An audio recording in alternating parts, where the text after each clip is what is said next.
Welcome to the Femsplainers. I'm Christina Hoff-Summers. And I'm Danielle Crittenden. I'm going to start saying it like you, Christina. And we're in the studio with Zoe Appler. Zoe.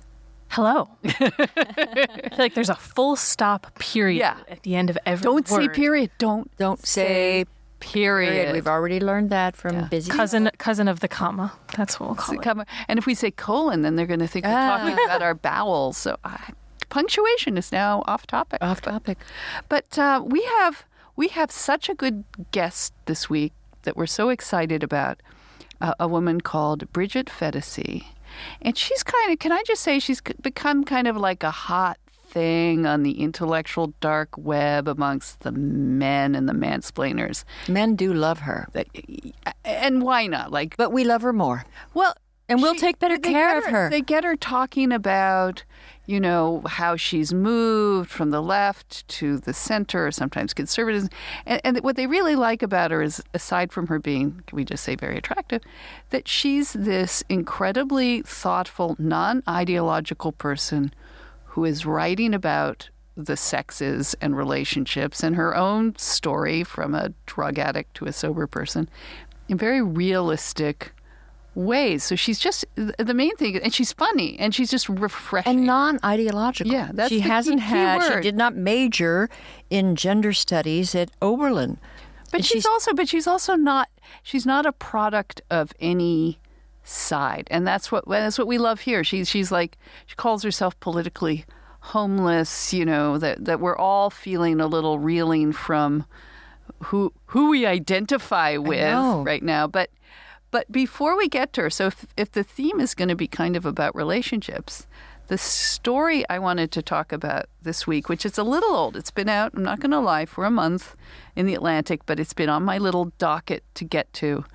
It was called "What Does It Mean to Be Ready for a Relationship" by Julie Beck. And again, it was in the Atlantic. And this is something I think about all the time, that this is a phrase we hear all the time.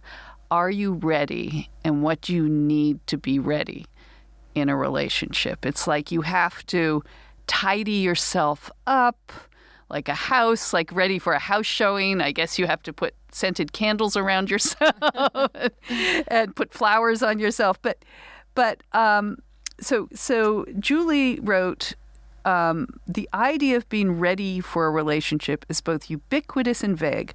Readiness is a well-worn T-shirt people put on and take off over and over again throughout their dating life. And then she points out that this phrase only really entered our lexicon in the 80s, when it really took off.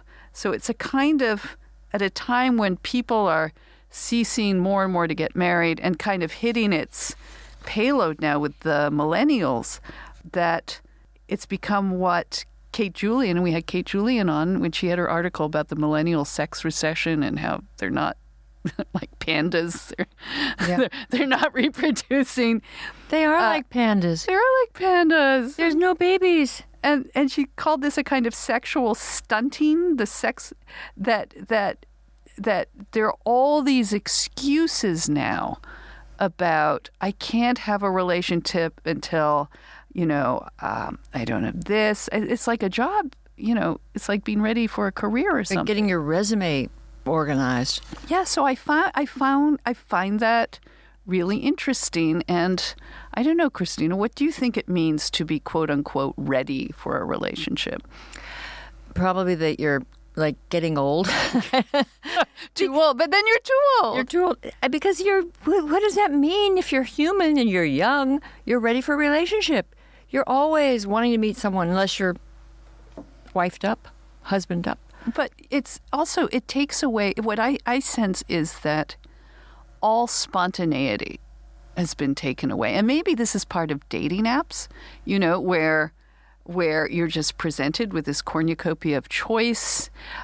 You could find someone that you think looks promising, but then there could be someone else down the road. It's like some, I don't know, Uber Eats that, maybe, but I want Vietnamese tomorrow. And we're not allowing for any spontaneity.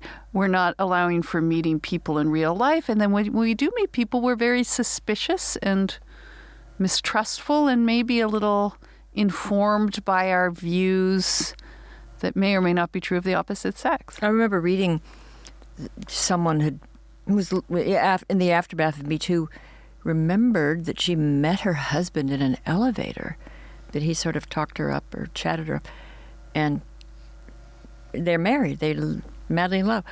But she said now she'd think he was a sociopath because this was, 20 years ago. I had forgotten the story till you said that. The most romantic story of someone meeting in that way was, and this happened in Washington too, I think, I'm going to get the story wrong, but it won't matter because the key details are true. That it was a German friends of ours. He was walking across Key Bridge from Virginia into D.C. It's just one of the main bridges from Arlington into Georgetown, basically. And he walked to work, and a woman was walking the other way, and she was in flip-flops, and it was raining. And he was struck by the flip-flops, but he was also struck by her. And he just had this incredible sense that he needed to talk to her. So he turned around and he followed her and asked her... That's how Dante met Francesca. Why she was wearing flip-flops. It turns out she was coming from a pedicure, but they huddled under an awning for the rain, and, it happened. There goes history, yeah.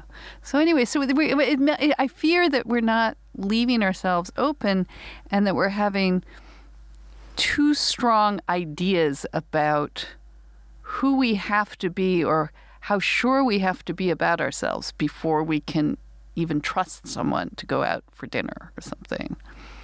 The best advice I heard, and I may have said it before, is that everybody is insane, but you have to find a person whose madness is compatible with yours.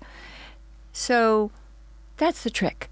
It's not meeting the best possible person that you could, manage. Checking off the resume. Because that could be a disaster. Yeah. And no, it's more a compatibility. Well, we come across some great guests when we have publishers sending us books. Authors sometimes send us books, but publishers also send us books. And I love it because we've found some great people this way. But I'm going to say to book publicists, you kind of have to at least Google the podcast or person before you send them the book. So a book that came to me recently was called Recipes for Self-Love: How to Feel Good in a Patriarchal World by Allison Rachel. And I'm just going to read from the press release. It says, in 2016, Amsterdam-based artist Allison Rachel left her career in advertising to pursue her passion. She began interviewing other women about the ways in which they survive in a patriarchal society. And then she made this an Instagram feed, which became very popular when she posted an original illustration with a few uplifting words to remind women to nurture and care for themselves. And this became popular, but here we are, Christina, talking about maybe you don't have to do all this work before you can have a relationship. And this is what maybe we're losing. Like maybe we should be more about self-worth and self-value and posting inspirational quotes every day. Because, look, Allison Rachel has this book. And actually, Zoe, do you want to read us some of her aphorisms that we should come up with? I will say first off that I was pretty terrified by the illustrations in this book because none of the women have eyes. I don't know if that was an aesthetic choice. Well, maybe rule number one of self-love: don't look at yourself. Perfect. So I'm just going to pick out a few that I thought were interesting. Okay. The first is that living in a capitalist world can lead to anxiety and depression. And let me explain why. Capitalism values productivity and output above all else. And as we are raised in this system, we are indoctrinated by it.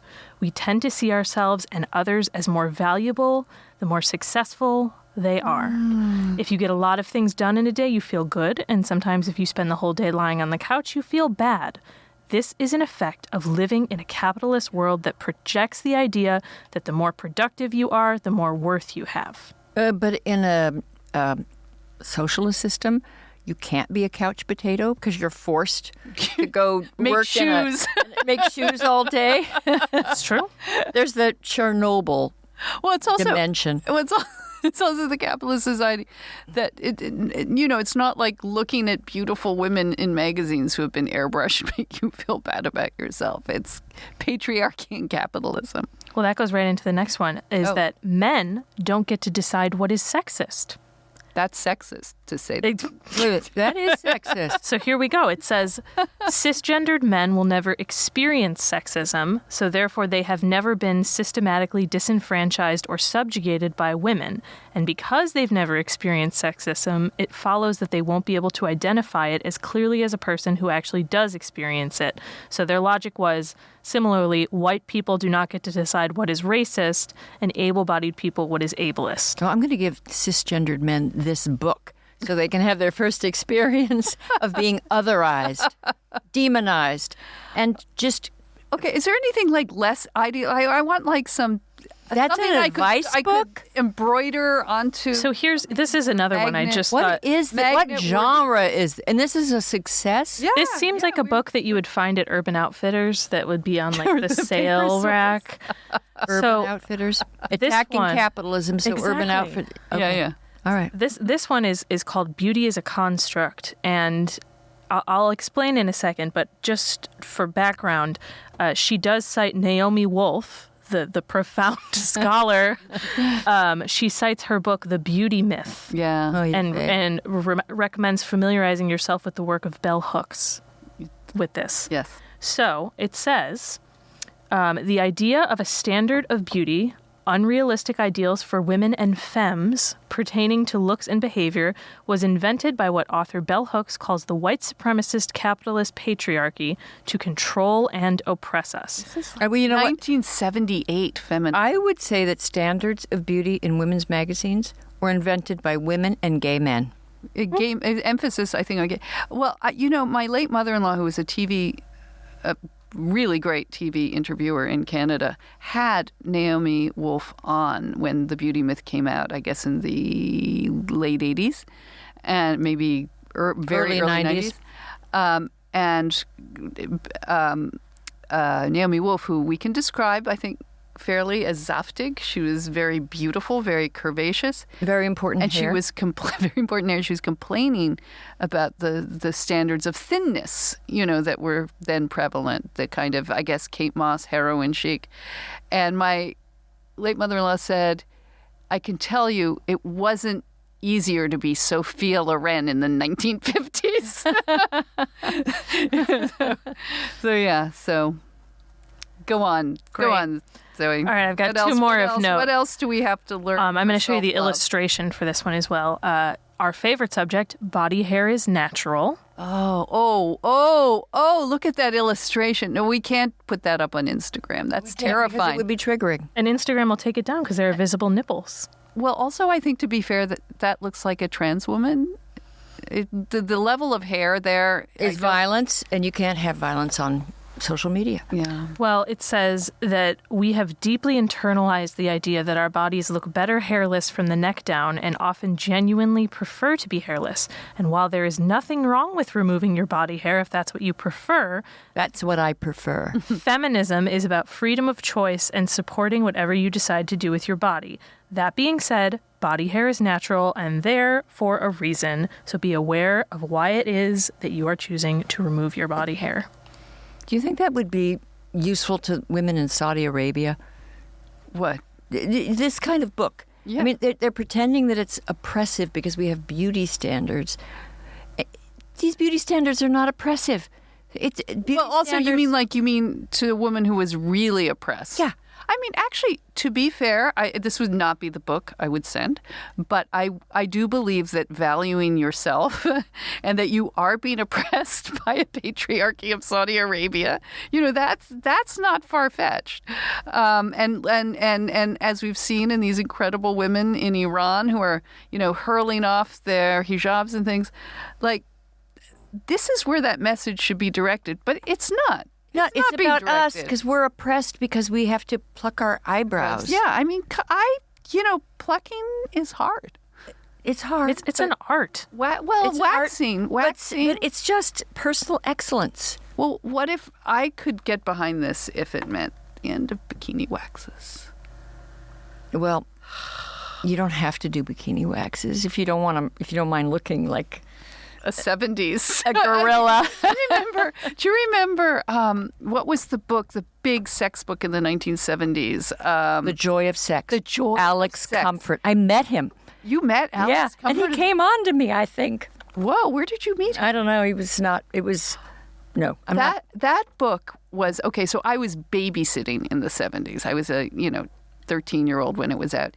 And that book was in every single household that I babysat for. It was just like, that was the book you had. And these people were all married. And you'd open it as a 13 or 14-year-old. Hairy, misshapen people. Terrifying. Hairy, misshapen people. It was like opening a Jane Goodall, Sex Amongst the Apes. Yeah. It was such a scary decade. But yeah, anyway. I was shocked when I went back to see. Well, I didn't. Well, yeah, I did. I went back to see Last Tango in Paris. Yeah. And there's the notorious scene with the butter, which we won't mention. Yeah. What shocked me most is it was the 70s, and Maria Schneider, the actress, she did not wax. No, they didn't wax. And there was a lot there. They didn't even have pedicures. Okay, is there any more before we move on from these? I have one that I want to close on. Okay. And this one I think is just the hypocrisy and the irony of this entire book is that it includes a page that says, never feel guilty about your feelings.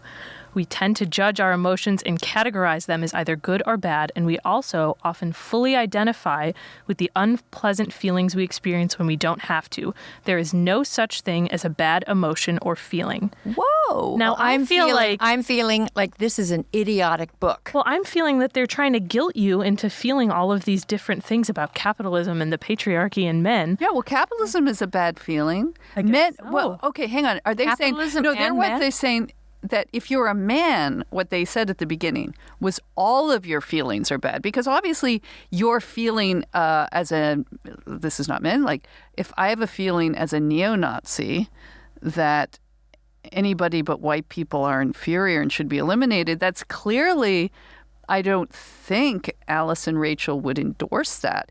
But what she seems to be saying is that any feeling a woman has is legitimate. Including white supremacist ladies. Yeah, what about That's true, Trump that's what I'm ladies? saying. What about Trump supporting ladies? I wonder how Alice and Rachel would feel, or are they not? They should never feel guilty, according to her. They shouldn't. They shouldn't. Really, anything you believe. I mean, but Christina, should we start a Femsplainers sampler where we just put words of wisdom and our aphorisms? Yeah, I think that adages? you guys should. We need a book. Or just we can put on our Instagram. I can make those little quote boxes. We could say Perfect. We had one. There's a meme that goes around on you. I've actually been just waiting for an excuse to use this, so I will. It's as you drinking a glass of wine, saying somebody's put on it. Just deal with it. Yeah. So we need to Just come deal up with it. Just deal with it, or your feelings, or what about just not just deal with it? What about just like don't talk about it? Or we don't need to know that about you. Too much information, keep it to yourself. If you think you shouldn't say it, don't. Well, she's charging $18 for this book. See, so Christina, Capitalist oppressor. This is how we could pay for a podcast.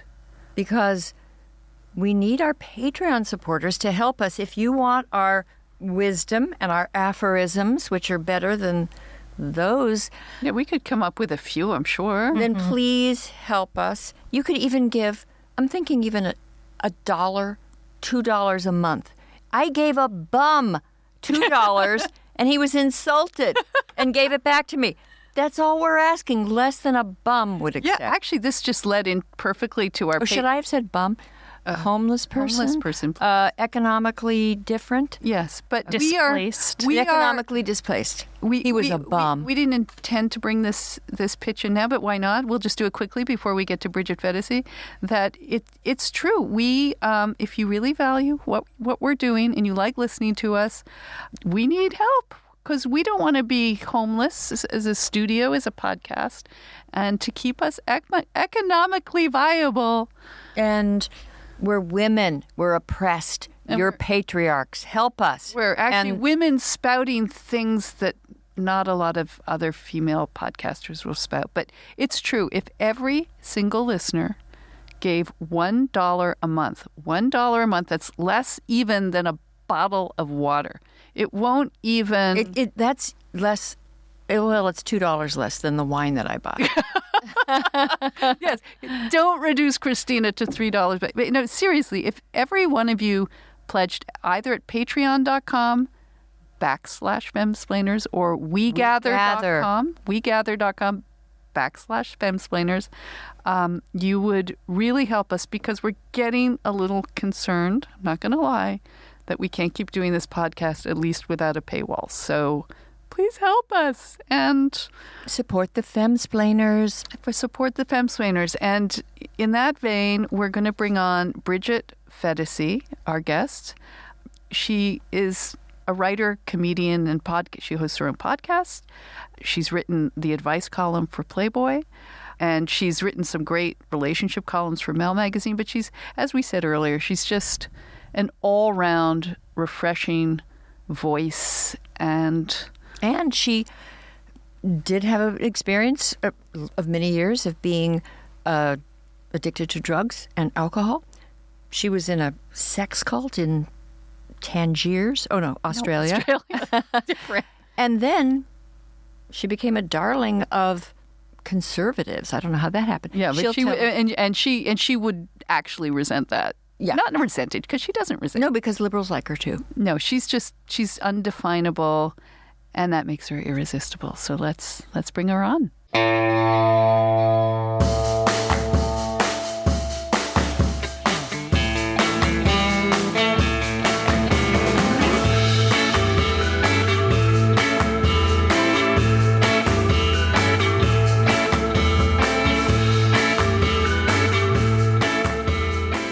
Hi, Bridget. It's Christina. Hi. How are you? Hi, Christina. I'm well, thank you. Hi, Bridget. Welcome to the Femsplainers.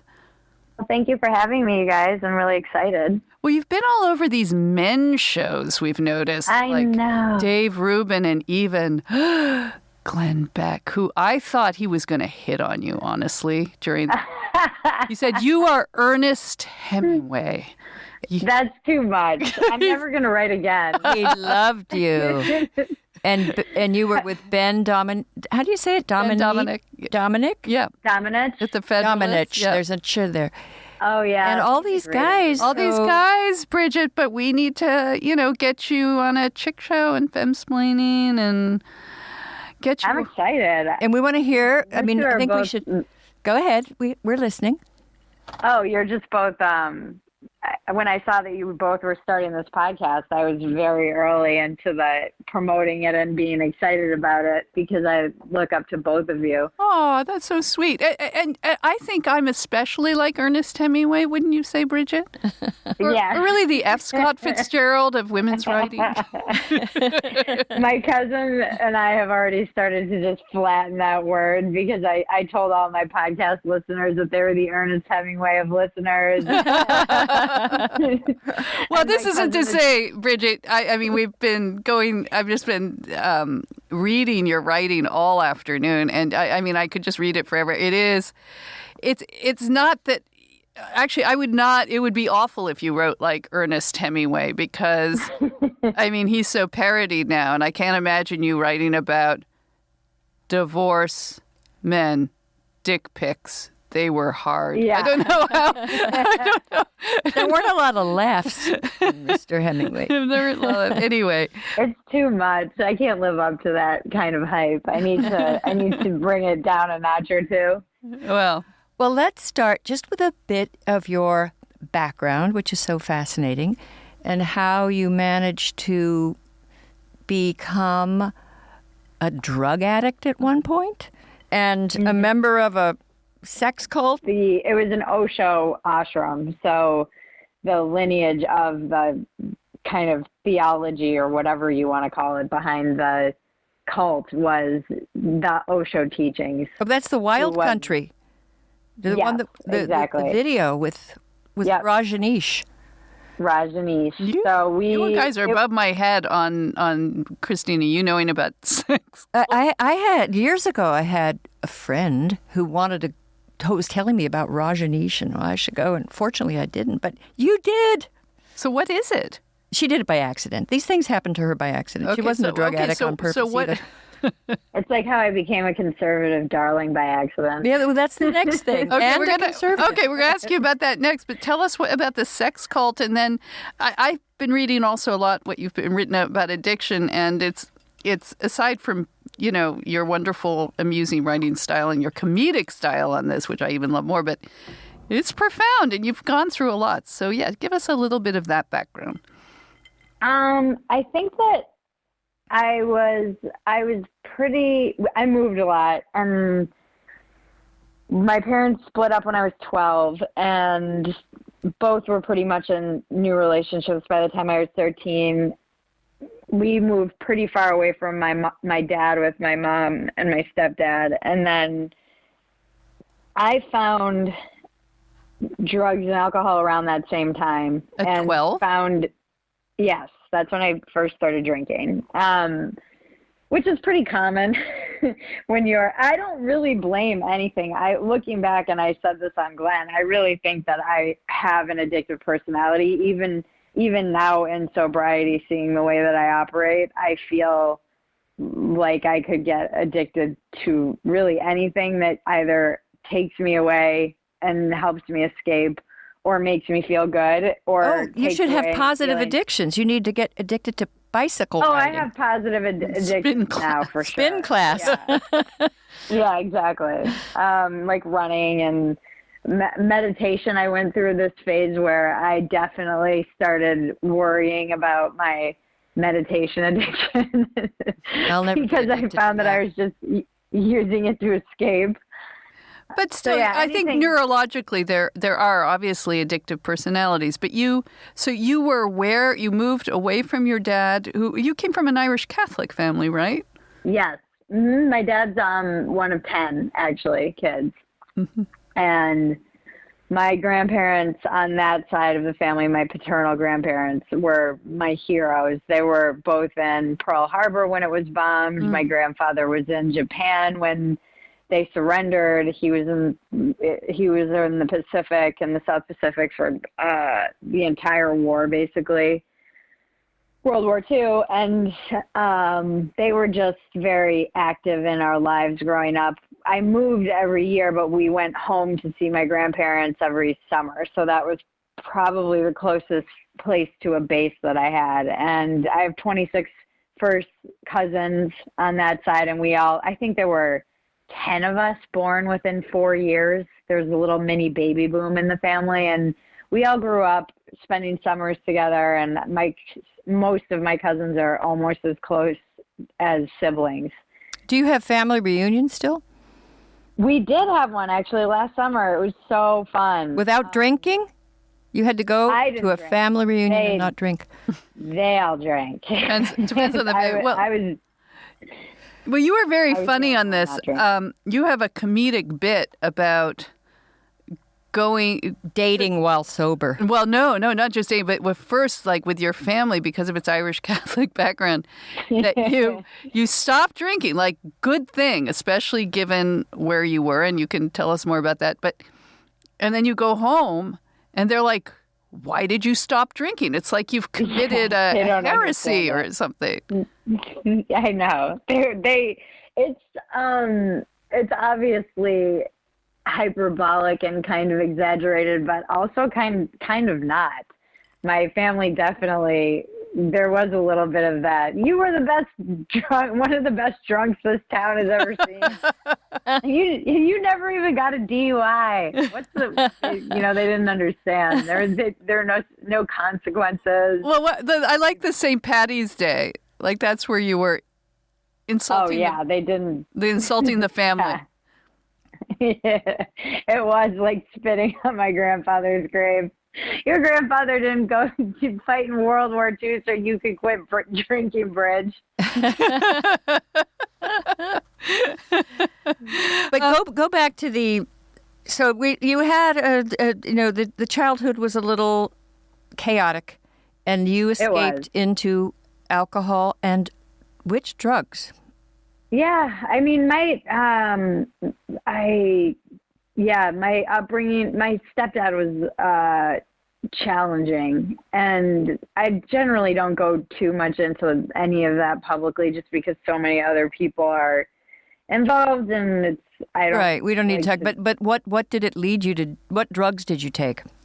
I just I started pretty moderately. I mean, moderately for me. I was a daily weed smoker pretty much the minute I started smoking weed. That was and is the thing I miss the most, even in sobriety, but was my true love and savior. Wait a minute, you don't even smoke weed anymore?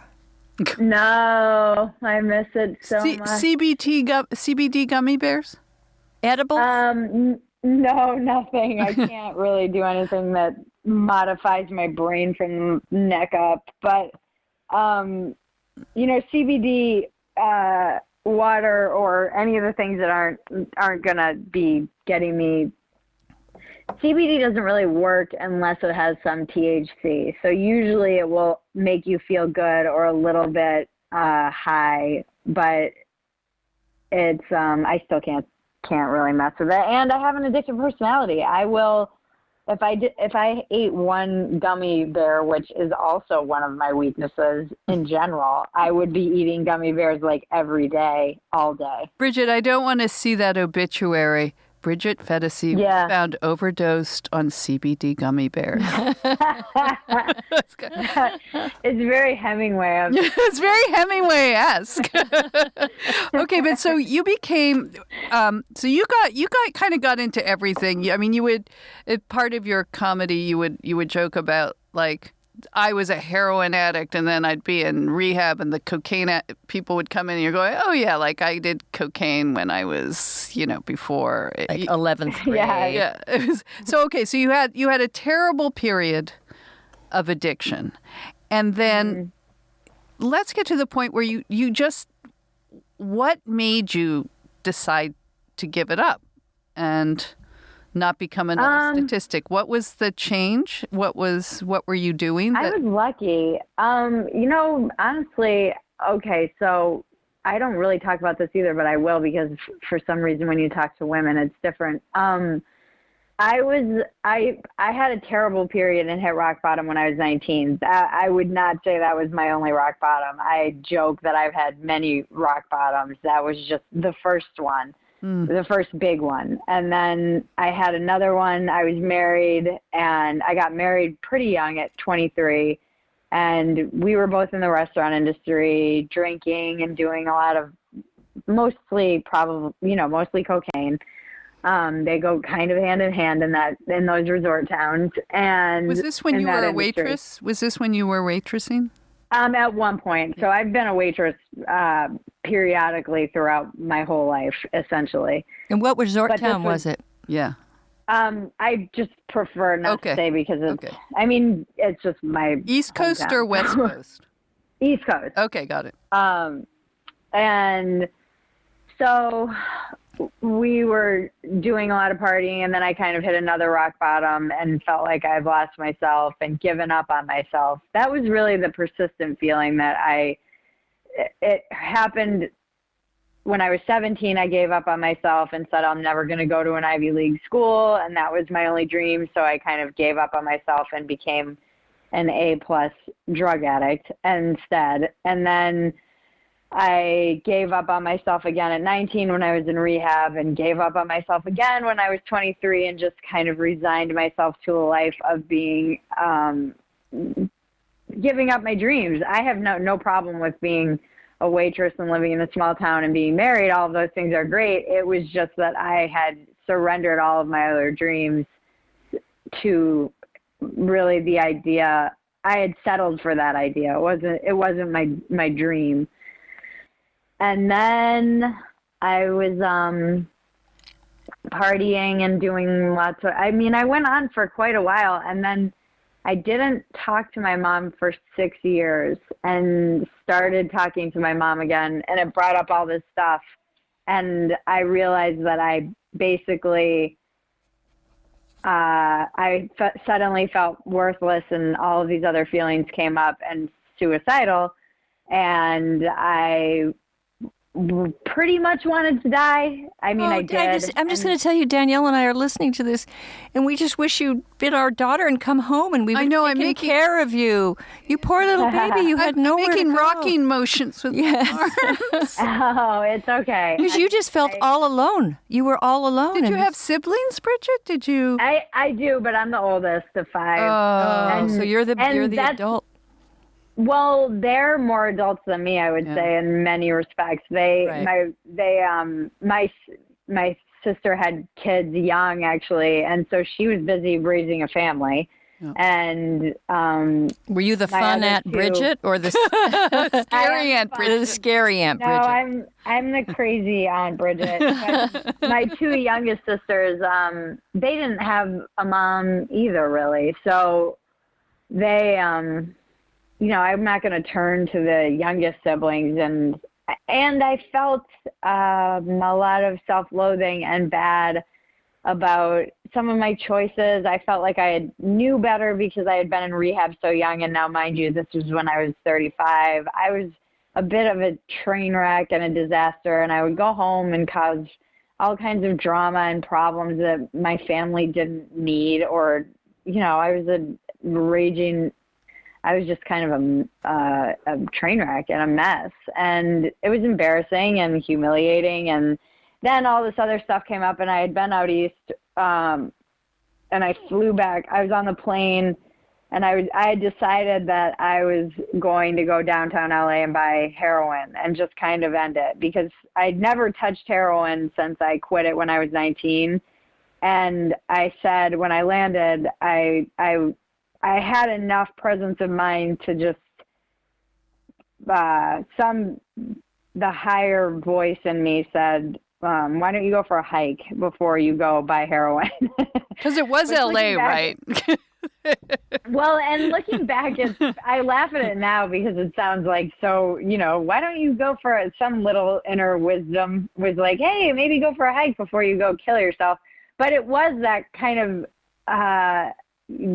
there are these little, in addiction, there but for the grace of God go I. There are just these little windows of willingness that open, and for some reason I was able to listen to that little voice. I went for a hike. It was horrible. I was sweating out. I was going to say it was probably hot. Griffith. It was hot, and I was. And then I came back down, but by the time I got to the top of the mountain, I had had enough of a dopamine, serotonin, and I was standing up on this mountain looking out over at the ocean and had some perspective, and I was like, I need a meeting. And so I went to a 12-step meeting that night, and I've been sober ever since. But it just sounds like you saved your own life. And you knew how to do that, and that's what's not. But you learned. I mean, that's the incredible. This is what's so impressive. Were you still married at this point? Like, what happened? No, I got divorced when I was 20. So we split up, and I had been trying to get back to LA, and we separated, and then we decided we just both wanted different things. He wanted to stay out east. I had been trying to get back here. So moving forward, I came out to LA to write, and I started doing comedy, and I was writing screenplays and television shows and trying to get either staffed or sell a show or all of these things that are virtually impossible, but I still continue to try. And I then meanwhile, I had a website, Phetasy.com, which was when I went bankrupt, that's why I went bankrupt. I bankrupted my company, well, it was me personally. And I was selling T-shirts and greeting cards, and then it ended up just basically being this blog that I had for 10 years. But I think that's where I did my 10,000 hours, was on this website where I just wrote for no reason for a decade. And then somebody found me on Twitter in 2013. I went on Twitter. Twitter is part of the reason I got sober, because I kept joking about how I was an alcoholic. And then one day, it all kind of happened at once. My epiphany going home and realizing that you can only joke about that so many times before it's true. And then I ended up getting in touch with the Playboy editor, and that's how that whole trajectory kind of went. So you could say Twitter sobered you up, which is funny. Twitter sobered me up. Twitter gave me a career. Twitter is the reason I have everything. Twitter's the reason I'm talking to you. I mean, that's true. True. But tell us, okay, but so then you went on, and so you've had this chaotic, as you describe it, life, and you Yes. become a columnist, an advice columnist, giving other people advice. And I guess you've kind of lived everything. You've had the experience of everything. And I think what we love about your relationship columns, and you've also written them for Mel magazine online, that you approach these advice columns with no ideological agenda or political agenda. There's a very gimlet eye of reason when you when you talk about the sexes, one of the things I love, by the way, I'm just going to read it from one of your columns. This was in Mel magazine. You had the question of to pay or not to pay for a woman on a date. And you wrote, despite where we're at with gender equality, most women still don't like paying for stuff.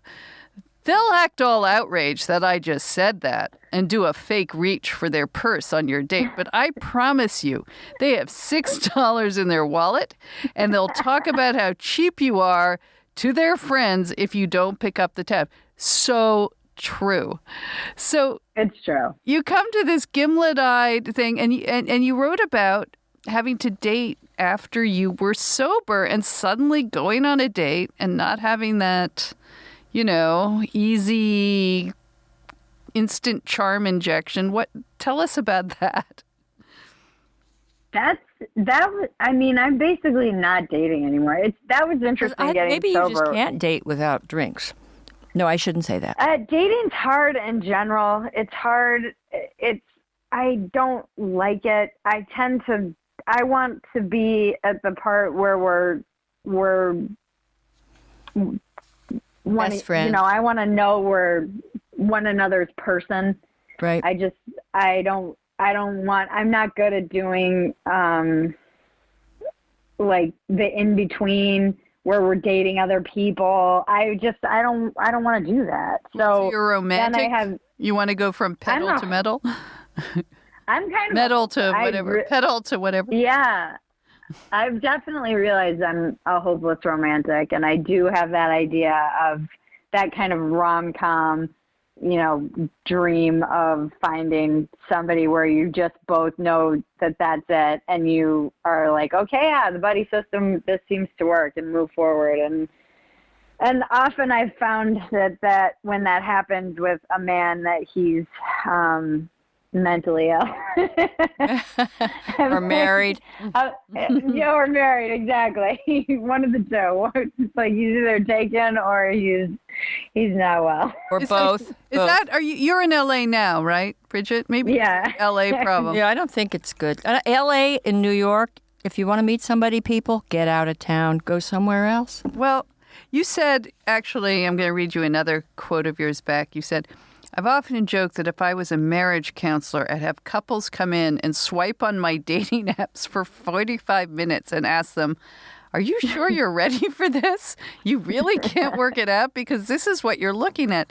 So, yeah, okay, so go back. Tell us about dating while sober, because you had some good observations on how you had to, but it was also good, you said, because talk about gimlet eyes. I mean, maybe non-gimlet eyes in this case. You are just suddenly self-aware in ways you haven't been. You wrote about rediscovering yourself in a profound way. So talk a little bit about the transition as a sober person, and then now having to go out and meet people, let alone deal with the dating app scene? That was interesting because I had never had sex sober. So I felt like a virgin all over again. And I joke that anyone I had sex with pre-sobriety basically doesn't count. I'm like, I've had sex with 4 people. Yeah. So because I wasn't really present. So I think in some ways that even though it was awkward and uncomfortable and kind of like, wow, I'm so present in my body and in this experience in a way that I never have been. It's the sex is much better. But better in what way? Because I think of it as being sort of more warmed up. But you were like, your previous things were like you're passed out, or you're just so drunk you don't know where you are. No, not so drunk. I mean, there were definitely those times too. But more that I'm just present to the whole experience and able to really connect to that person in a way that I didn't feel like I had previously been doing with other partners when I was drunk and high and all those things. I was a little bit detached. I have sexual assault in my history too. So grappling with, I think there was a part of me that was always a bit disconnected from my sexuality. My sexuality and intimacy, I disconnected them at some point. And in sobriety, I've been slowly able to reconnect those things. There was so much shame around my sexuality and sex and my sexual behavior when I was drinking and using drugs. And there was so much shame from things that weren't even my fault. And there was at a certain point, it was like I unyoked intimacy from the whole experience. And and when I got sober, I couldn't really run from the fact that I had to like look these people in the eye or, I always joke like intimacy is so creepy. It's just not, it was something that I still struggle with it. And it's interesting. I was talking on Glenn's podcast about sometimes the trolls are right. And the trolls often, they write entire essays about me being this kind of broken woman. And in some respects, they're not wrong. I mean, they're wrong about a lot of stuff. Yeah, no, I agree. And I'm not trying to give them more credit than they deserve. But there are sometimes when I read some of the things they've written, I'm like, yeah, that is true. I did have messed up stepdad. And I did have, I do have daddy issues and mommy issues. And I do have, I did get raped. And those things affect you. How old were you when you had these sexual assaults? Is this something that's far in your past, or is this something continuous? Because so the big bit, I mean, the big one, people, and I hate to joke about this, but I'll joke about anything, but people are like, girlfriends or people who are closer to me will ask me, like, how many times were you raped? And I'm like, I won at least. Oh, I mean, there was one definitely that I was drugged and raped. And then you wrote about this. You actually wrote about being roofied. Yes. Which was chilling. Yeah. Yeah. And that was, that was the one that probably most profoundly affected me. But then I've been reading my old journals and I'm like, that was definitely not consensual. And there were other things that happened in rehab. When I was in a co-ed rehab for the first week, and a guy tried to force me to do it. There's just been a lot of when you're a reckless, kind of lost woman, I put myself in a lot of dangerous situations, and doing a personal inventory and in the 12-step program that I'm in, you don't necessarily take responsibility for things that happened to you that you were actually a victim of. But I can take responsibility for the fact that I put myself in very dangerous positions, and it's a miracle that I'm alive. I can also take responsibility to how I reacted to it. So I reacted to getting raped at 17 by becoming hypersexual. I just wanted to run from it. I wanted to run away from the shame. That's when I started using harder drugs. There was a lot of behavior of mine that you could have, if I had had people who were paying close enough attention to me, they would have observed that something is wrong with this girl. She's acting out, and something probably happened, because you don't just act out in a void. Absolutely. And then I had stuff, there was a lot of stuff that happened even after that. So I think that I reacted to a lot of that trauma. I'm really lucky. I'm lucky. I put myself in really, really, really dangerous situations. And anytime you're a woman and you're drinking, you're taking a risk. And that's sad but true. That's just sad, but also very true, because I do stand up about this, about how I was pretty much blacked out through like most of my early 20s in particular. And I'm like, the serial killers in the early 2000s were really not doing their job, because I should have definitely come to chained to a radiator or something at some point. Which probably isn't that funny, but no. It's actually, it's true. I was always blacked out, and it's just dangerous. Now, having had these terrible experiences, what is your attitude towards men? Are you angry at men? No, not really. How do you come through that? Because the way that many women in your situation come through it, or are encouraged to come through it, is it's not to take responsibility, obviously, because we're seeing this epidemic on campuses with women drinking too much, and exactly this happening, just in different circumstances. And as people say, yeah, well, that doesn't mean, somebody has the right to rape you just because you're blacking out. But if you're the victim and you've decided, not to sue or whatever, how do you overcome that without being angry at men, without blaming men as a sex?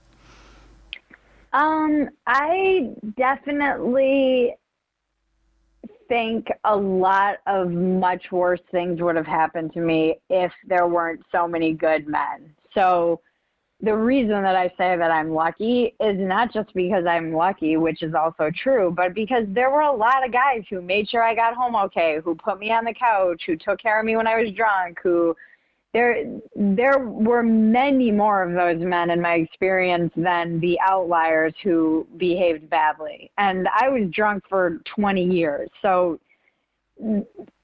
I would say that the number of times some bad things happened to me versus the number of times that men did the right thing and made sure that I had a ride, made sure that I got home safely and up to my door. Even a cab driver picked me up when I was in LA when I was 19 and made sure I got to my hotel. I had no money, and he just did it for free. I've had men I was really drunk getting off of a plane and waiting for my car, and these guys picked me up and brought me to my car. I mean, they could have been anyone, and I should be dead, but they absolutely did the right thing. So my experience is that the majority of people are, in particular men, are good, chivalrous men who will defend a woman and or protect her and or make sure that she's safe. That's their instinct to do that. That's such a profound point, and so true. And I've spoken at college campuses, and there'll be people raging against men, and they'll point to this one and this one and this one. And I'll always say, well, I'm not saying there aren't terrible men out there, but I just want to ask you, how many men were the opposite and were good to you? Your fathers, your brothers, did men do, gallant acts and protective acts. And they would usually have to say yes. And it's somehow we've forgotten that. We've forgotten the... Well, it's also, you could take this from, I don't even want to call it a feminist viewpoint. You could take this from a view of why let the bad men win? You know, like if you wanted to go full feminist and say, yeah, like there are no good men, this is what men are, you know, sex is innately oppressive, and I will never have an intimate relationship with a man because you can't, you know, because they're going to dominate you. They're toxic. Or you could say, why let the rapist win? You know, why let these bad win? Why are they going to deprive me of a meaningful relationship with the opposite sex, and ideally finding someone who is... And that's sort of what's remarkable in your relationship columns and your advice columns, because you do seem to have a very, not just realistic, but a very sympathetic view of both the male and female point of view. And you've written, Colin, I don't even want to say about instructing men on how to bring women to pleasure. In a certain way. In a certain way. You wrote the Divorce Dude's Guide to Dating and Why Do Women Behave This Way. Like, you seem to have come out of this in a very non-angry... It made you more human and way. Generous to just the human predicament. And so do you have advice on that, like with women who have been through bad things? I think, yes. Well, I don't know that I can only say what worked for me, and a couple of things. If you want equality, from my perspective, if I want equality, then I have to acknowledge that women are just as capable as being shitty as men, that we're just as duplicitous, we're just as much of liars, we're just as opportunistic. There are just as many. I can be just as much of a human as a man. By putting a man on this pedestal and saying that he's evil and saying that women are not capable of the same amount of evil, that in and of itself is inequality, and I refuse to play that game. I just think I'm capable of just as much goodness and evil as a man. So every time I hear this, like, men are evil, men are bad, I just don't agree that women are somehow less than capable of being just as bad as men. So right from that perspective, you're already putting men above you on some kind of platform just by saying that they're worse than you, that they're capable of being worse than you. That's not true. Secondly, if you want to fight toxic masculinity, you have to show up with compassion for men. This is the other thing I do not understand. All of this raging about toxic masculinity, and then you're telling men that they're pieces of shit. I don't know if I can swear on this podcast, but then you're telling them what garbage they are. And how is that helpful? I mean, which one is it? Are you telling them? Are you asking them to be honest and vulnerable and express their feelings, or are you telling them that they're garbage and to shut up and that they don't have a right to speak in society? You don't get to have both. So, or when they're not garbage, they're rapists, but I'm thinking more from you that you were. I mean, I hope you've said you've given up dating. I hope it's not just because of the apps. I'm just busy. Honestly, it's not that I've given it up, and I'm not like, it takes so much. Dating takes so much time, going on the date and all this stuff. I'm just busy. I'll meet someone when I meet someone. I've been married. I'm not just somebody who's looking for this. I would love to be in a loving, supportive relationship, but it's not something that I feel empty without. I feel very full of life and joy and purpose with my work and just being able to help other people who are struggling with addiction and all kinds of ways that I can give of myself. So I'm just busy, really, and that's fine. But in terms of women who have been through traumatic experiences or might feel, men have to deal with this too. And I see this, it's bitterness. So men and women, doesn't matter. Again, I can speak to myself, but I see it in men who have been hurt by women, whether they've been cheated on or they've been dumped or rejected. we are all responsible for our own bitterness and our own resentment and all of these things that if we allow them to fester in our souls will poison us over time and make us toxic human beings. And that bitterness, I did not want to become a bitter woman who was angry at the world. I had very many reasons to be angry at women as well, but I addressed a lot of those when I was in rehab, surrounded by amazing women, and who essentially told me that I couldn't really begin to love women until I started loving myself. Great point. I also had to address a lot of my anger towards men, but I just think anger towards anyone in general is not healthy, and that if you're feeling that, whether it's for women or men or any of the 52 genders, you should definitely go seek outside help and try and get to the root of that and find ways to, whether it's, Buddhism and compassion, whether it's religion, whether it's yoga, there's a lot of spiritual practices, there's a lot of people use mantras, people use scream therapy, whatever might work for you to kind of draw that poison out. It's that whole idea that the poison is also the medicine. It does end up healing you. And that's kind of what I feel like our job as humans is to heal ourselves and hopefully help others to heal. Being human is hard. But you know what comes through in your writing and your interviews and so forth is you do have a lot of compassion and understanding. And you don't rush to simple explanations. You always see the human complexity.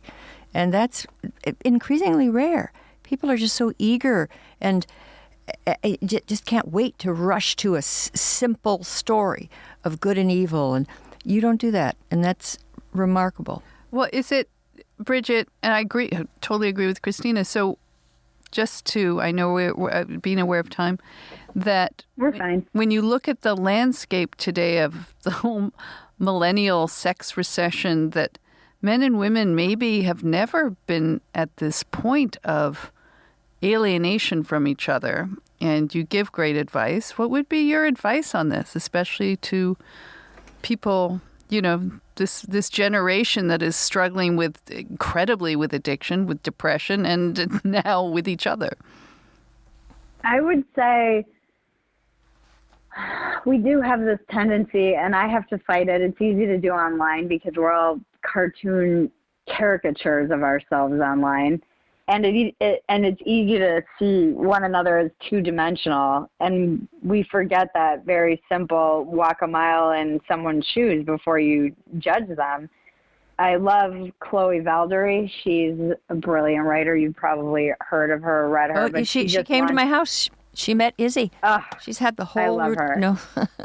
immersion. So she has this program that she launched, her course, The Theory of Enchantment, and one of the kind of core principles is to stop viewing people as political abstractions.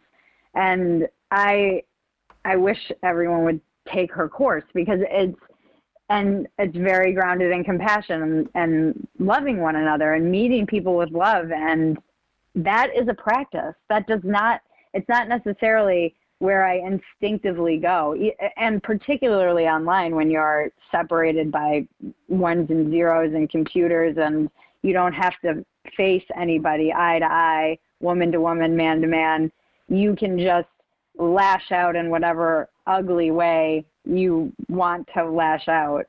So taking a minute to pause and remember that there is, unless it's a bot or you're fighting with a troll or someone who's not good faith, usually there's another human on the other end of that, and they might be having generally when you reach out to people and say, hey, what's going on, if they're lashing out or you get out of that cycle of attacking one another and drop into the humanity, you'll find that you can meet on common ground. So I think the challenge for everybody is to really try to be more compassionate. But I think a lot of it is, in my observation, a lot of it is coming from this self-loathing. So if you hate yourself, it's so much easier to hate everyone else.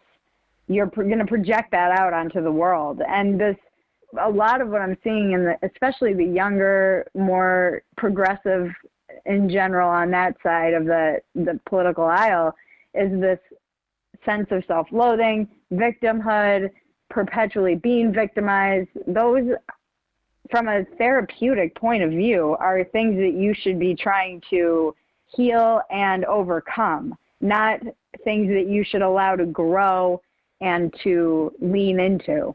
You should be leaning away from those and using and trying to overcome your sense of persecution and your sense of self-hatred, because you will project it out onto the world and it won't make anything better. What if you're you're somebody who's compassionate, you're not going to fall into this trap, but you want to meet someone? Like, this is the depressing thing. I mean, you wrote about the apps. You wrote about, this is so gratuitous, but I have to quote you on this because it's one of the funniest things I read. Like, men who send you dick pics and how common that is for young women. I mean, I guess even Jeff Bezos, right? But you wrote, I'm more offended at how awful the pictures are. No one wants to see a small, poorly lit, flaccid penis tangling in a jungle of gnarly pubes. So you're in this, even if you're the best intentioned young woman, in this world, as you say, of apps and dick pics. Can you meet someone offline? Like, what do they do? What do these women do? We have to bring back square dancing. Yeah. We do need to bring back square dancing. I actually went to a club in D.C. with gay square dancing. It was so fun. You're not going to meet a man if you're No, heterosexual. but I had a blast. Yeah, well, okay. But I think that people, my cousin joined one of those, local, what are they? They're just like sports. She plays touch football and it's co-ed. And she's created this amazing community of friends and met people. And I think getting out in the world and just putting yourself out there and doing maybe common interests like hobbies, and maybe you join a tennis league, maybe you join a chess league, take a class, do something that you're interested in, not bird necessarily watching. Go to a bar and drink. No, I'm so serious. then they're all 900 years old. They're hot. They're hot. Yeah, for you, Christina. You love those guys in the tweed caps and the binoculars. Well, They're kind of creepy. They're pretty cool. But yeah, no, you're right. I mean, I was talking to somebody the other day about, we all thought books were dead, except maybe as audiobooks, and it was all going to be on the screen. And then you realize there's been a revival of books because, not least, I think, because it gets you offline. Like, you can sit and read a book and you don't have any pings and you're not tempted to do something else. And you go into that, as they say about books, and then you're transported to another world. And I mean, I think the struggle, and maybe we're self-solving it but slowly, is to pull ourselves offline and, as you say, into the real world. But yeah, I volunteer a lot when I can. I love volunteering. You'll meet great people. I think doing things in environments where you are working towards a greater good. So even you can still meet somebody going out and drinking in a bar. I know many, many people who have met that way. I also have many friends who have met on dating apps and Tinder, and they're married now, and it's an easy way so I don't want to totally negate the ability to meet somebody online. It definitely is the most common way people meet. And weirdly now, you're kind of like a serial killer if you walk up to somebody and just try and start a conversation with them in a bar. Well, look, Bridget, we met online. Let's face it. yeah. We all met online. Yeah. Well, I met Danielle in the real way. But speaking of Danielle, just as a final comment, I'm going to, after this program, I'm going to take her on a hike to show her that there's an alternative to martinis I'm not drinking a martini. Well, what are you drinking? Right now, I've moved to La Croix lime juice, but I did have quietly had a gin and tonic while Bridget was talking. You're the one pouring the red wine, girl. So what is an alcoholic? I just want to know quickly. What is an alcoholic? Someone who likes a few glasses of wine? You had a good description, Bridget. Weren't you like early on in rehab and they said, if you think you have a problem, you have a problem?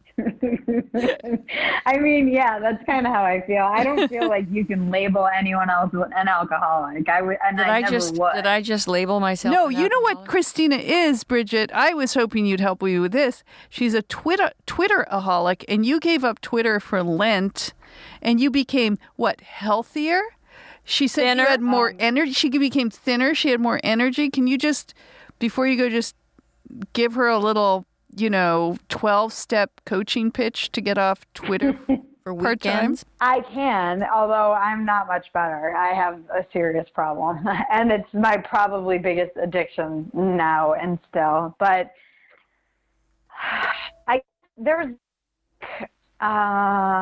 what was the name of it? I have it right here. your Irresistible by Adam Alter, and he writes beautifully about. Oh, I know social Adam media. Alter. Yes. What's it called? Irresistible? Yes. Yeah, great. So he wrote. great thing. He's just so good, but he has really good guardrails to kind of put around yourself when you have a social media addiction, and ways to counteract what the apps and the algorithms are preying on, which is like our basic instincts. Yes. So, for instance, he would say, put your phone in another room an hour before you go to bed, and don't look at it until after you've woken up and you've been up for an hour, and maybe you've done a little stretching or meditating, or put yourself in a. Oh, man, that's Stop. hardcore. I'm hyperventilating already. hardcore. Stop. I have to look at the Daily Mail right away at 5:45. Have you ever awakened in the middle of the night and thought, oh, I'll check my... Oh, yeah, hour later. Oh, yeah. Oh, man, I we're was both just a little the other night. hardcore. You with Twitter, but I think we're all online too much. Too much. But- Oh, yeah. I'm trying to... I'm going off on weekends. But what is a weekend? She's already negotiating the weekend. All right, it's bad. Saturday to Sunday Yeah. morning. Yeah. Oh, okay. You could just do the Jewish Saturday Yeah, the Shabbat thing. Shabbat. Friday night to Saturday. Anyway, Bridget, it's been such a pleasure talking to you. I hope you'll come back. I hope you'll visit. I would love to. If you come to D.C., we're here. We'll make mocktails. Yes. We would love to. Mocktails. Mocktails are great. Yeah. They My are favorite good. one is the mojito. It's so refreshing. Well, we would love to see you, and but thank you, and really thank you. Everybody should just just Google Bridget and with a Oh, P. God. Go to her podcast and follow her on Twitter. And and also, oh, wait a minute, we're supposed to go off Twitter, but follow her anyway. but yeah, and I think we need a better, like, she's not Ernest Hemingway. She's the Edith Wharton. Let's get a female analogy. Yes, yeah. What's with that Let's mansplainer? not compare me to famous writers. How about that? Because I do need to write another. People are going to read the next thing I write and be like, really? This piece about boobs. And, That's your next piece. I'm waiting for that. Waiting You've been for the commissioned a boobs. piece about boobs. Oops. yeah, All right. I'm working on it. Okay, Bridget, working thank you on it. so much. All right. Thank you so much. Take care. Bye-bye. Bye. Bye.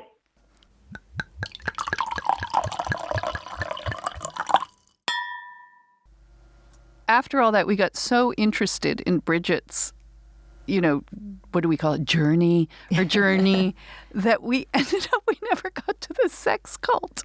Well, she wrote about it, right? It wasn't really, it was an accident. She thought it was, she was lost in Australia and she needed a place to stay. She thought that it was an ashram, and then it turned out to be a sex cult. And she escaped, obviously. 'cause Well, she she's on kind our of podcast. liked it for a few weeks, but she escaped Oh, wow. eventually. Well, No, okay, I don't but know. she We did, don't she know. did write about it. Yeah. So I'm In a sorry. funny way. It was I'm sorry, it's an online. accidental cult experience. Online, but yeah. Anyway, we have time for the quickest listener reaction. Zoe. Yes. So we've gotten a lot of good ones lately. This one in particular, I think, is one of my favorites we've received. It's coming from Thomas. So he said, Mansplainer. Dear Femsplainers, I have to give thanks to a clickbait article written by a rabid left-wing journalist, in quotation marks. I apologize that I don't remember the author's name, but it was the article was titled something along the lines of The 5 Worst Conservative Podcasts. I believe it was 10, but we did come in at number 3. Yes. So Femsplainers was listed as number 3. Yeah. If it weren't for my curiosity and the author's venom, I might have never run across your podcast. The only reason I clicked on it was for the purpose of discovering the author's intent. After the first sentence or two, it became about discovering podcasts that I knew I would enjoy and had yet to discover. 2 of the others listed were Louder with Crowder and The Ben Shapiro Show. I'm not equating those with yours, as you may disagree with either or both of them. Those are mansplainers. Yes. They're fine, but they're men. But he said, just letting you know that I now enjoy listening to you and that you're, in my opinion, in good company. Thank you and keep up the good work. Well, there's no such thing as bad publicity. No, we put that out over social. I think glad you found us, Thomas. Thank you. And I'm saying, like, they had all these terrible things to say about our podcast, but the last sentence was, surprisingly, the audio quality was fantastic. That's all to use. And I said, thank you. I feel like Nat and I are doing our jobs. Our audio editor, yes. And his example of how we were so wayward is that we interviewed conservatives like David Brooks. Right. And that awful writer, David Frum. I said it sounded so Trumpy, the article. I know. And also it sounded like we only ever had men on, which is not true. Anyway, okay, moving on. Next one. Thank you, Thomas. Welcome to the Femsplainers. So this one came from Facebook. We got a lot of feedback about Christina's Busy Phillips drama. Yeah, which I deleted. Yeah, but then I posted She the posted video. it. I started it all over You started again. it all over. Well, I had death threats. Hector. I had death threats because Okay. never mind. Well, your Facebook supporters did not have any death threats for you. So this came from Jeremy. Jeremy says... another mansplainer. Another mansplainer. Christina has a lot of mansplainer fans. Yeah. We're femsplaining for mansplainers. Exactly. So he said, this is total nonsense, referring to Busy Phillips. Men don't shame women for talking about their periods. We just can't commiserate with a bodily function that we don't experience.